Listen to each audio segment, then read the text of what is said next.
উম্মত অন্যের ক্ষতি করিও না, পারলে উপকার করো। উম্মত কারো খাবার কেড়ে নিও না, পারলে ক্ষুধার্তকে খাবার দাও।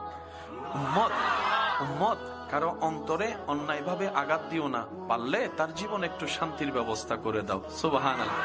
উম্মত কারো দোষ পেলে জগতে বলিয়ে বেরিয়েও না, অন্যের দোষ পাইলে দোষকে গোপন করে তাকে ইজ্জতে রাখো, তার ইজ্জত হেফাজত করো। উম্মত রে, মানুষের চোখের মধ্যে পানির কারণ তুমি হইও না।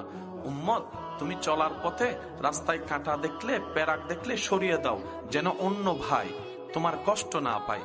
উম্মত রে, এক কথায় পৃথিবীর মালিক আল্লাহ তোমাদের কাছে আমানত দিয়েছে, আমানতদারিকে আমানতের মধ্যে রাখো।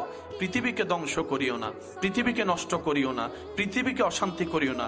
কোরআন যে কথা বলে, লা তুফসিদু ফিল আরদে, রব বলে আমার জমিনে তোমরা ভাড়াটিয়া থাকতে দিয়েছি, মালিক কাউকে বানাইনি। সুতরাং জমিনে তোমরা ফাসাদ করিও না, অশান্তি করিও না, তর্ক বিতর্ক করিও না, জামিলা করিও না, রক্তপাত করিও না। একদিন তো আমি রবের কাছেই তোমাদেরকে ফিরতে হবে।